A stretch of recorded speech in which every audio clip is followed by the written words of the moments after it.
Welcome to this explainer. It's fascinating. You can have two people face the exact same major setback. I mean the exact same one. But one person completely crumbles, while the other, well, they eventually thrive. So what's the difference? Today, we're diving into exactly why that happens. We're going to explore how you can intentionally design and build your own personal resilience to bounce back from life's major traumas or losses. A lot of us kind of think of resilience as this magical trait, right? Like you're either born with it or you're just out of luck. But the information we're looking at today completely flips that idea on its head. It shows us that resilience is actually something you construct from the ground up. To do this, we're going to break down your recovery plan into 4 distinct structural phases. First, designing your blueprint. Second, pouring the foundation through connection and meaning.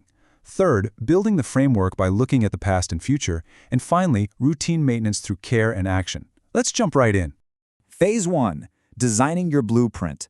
Life is absolutely going to throw major traumas and losses your way, but recovery is absolutely possible if you lay the right groundwork. Because here's the thing, resilience doesn't just happen by accident. It's a structure you build through intentional effort. Think about navigating a sudden job loss, or maybe a really tough breakup. Recovery from that isn't an overnight process, right? It takes time. But the absolutely crucial takeaway here is that your life can and will improve if you actively take on the role of the architect. You literally have to draft the plan. Moving on to Phase 2, foundation, connection, and meaning. Every sturdy building needs deep roots, because you simply cannot build a resilient life on shaky ground. So how exactly do we pour that concrete? Well, you get connected. Strong, healthy relationships are your structural rebar. And this goes way beyond just leaning on your immediate family or friends. It means actively expanding your support network.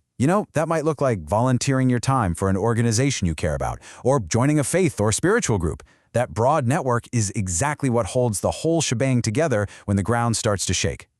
And the other half of that solid foundation? That's finding meaning. Meaning is basically doing something every single day that gives you a genuine sense of success and purpose. It doesn't have to be some massive world-changing endeavor. Actually, scratch that. It rarely is. Setting clear, bite-sized, reachable targets gives your day purpose and anchors your focus firmly toward the future. All right, Phase 3, framework, past and future. With the foundation poured and set, we move to the framework of our structure, balancing the raw data of your past with the adaptability of your future. Now here's where it gets really interesting. A strong framework requires a super delicate balance. On one hand, you have to look backward to analyze past coping patterns. What actually worked for you before? But you have to balance that by staying fiercely hopeful, viewing new challenges with less worry. It's this perfect structural balance of past pragmatism and future optimism. And a highly effective way to gather that past data? Keep a journal. I know, it sounds simple and it can be kind of tough to maintain, but writing out past events forces you to step back and actually identify your own behavioral patterns. Think of it as reviewing your own personal structural stress tests. Seeing how you naturally react under pressure becomes a literal guide for your future choices. Which brings us to a really powerful realization from our sources. You can't change the past, but you can always look toward the future. While looking back provides essential data, you definitely shouldn't live there. Your hope must remain squarely focused on what lies ahead. And staying hopeful isn't just about crossing your fingers and wishing for the best. It fundamentally means being open to change, because that makes adaptation so much easier. This openness is the flexibility in your building's framework. Think about skyscrapers and earthquake zones. They are specifically designed to sway. If they were totally rigid, they'd collapse. Similarly, being open to change allows you to sway with life's shifting winds without snapping. Which brings us to our final phase, Phase 4, maintenance, care, and action. Even the most perfectly designed building falls into disrepair without daily upkeep, right? So we have to look at the habits needed to sustain your structure. First and foremost, you have to tend to your own needs, feelings, activities, and hobbies. It is non-negotiable. When you're facing a massive setback, it is so incredibly easy to push your own needs to the back burner. But carving out time for the things you genuinely enjoy isn't selfish. It's absolutely essential upkeep.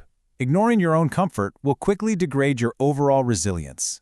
You actually have a fantastic toolkit for this routine maintenance. Physical activity, protecting your sleep with solid bedtime rituals, and a healthy diet handle the physical side of things. Then, you maintain your mental state through practices like yoga, meditation, deep breathing, prayer, or guided imagery. Integrating even just a couple of these relaxation practices into your daily routine is what keeps those walls standing strong under pressure. And that brings us to a hard truth about maintenance. Structural integrity requires you to confront issues head-on. Simply put, do not ignore your problems. Looking away as the cracks widen is not going to fix the foundation. Ignoring a personal issue is exactly like ignoring a leak in your roof. Eventually, it's going to cause catastrophic damage. So, how do we address those inevitable cracks? Well, when a setback hits, you have to generate forward momentum. Step 1, figure out exactly what you need to do. Step 2, make a concrete plan. And Step 3, this is a real game changer. Take action. Don't just stare at the blueprint, actively execute those steps. Working at it through deliberate action is pretty much the only way to ensure things actually improve. We've covered a lot in this explainer. Getting connected, finding meaning, learning from your past while staying hopeful, practicing rigorous self-care, and ultimately taking action. Remember, you are the architect of your own recovery. Your life can and will improve if you put in the intentional work. So I want to leave you with this. When the ground inevitably shakes, will your foundation hold? And what blueprint will you build today to make sure it does? Thanks so much for joining us, and we'll catch you next time.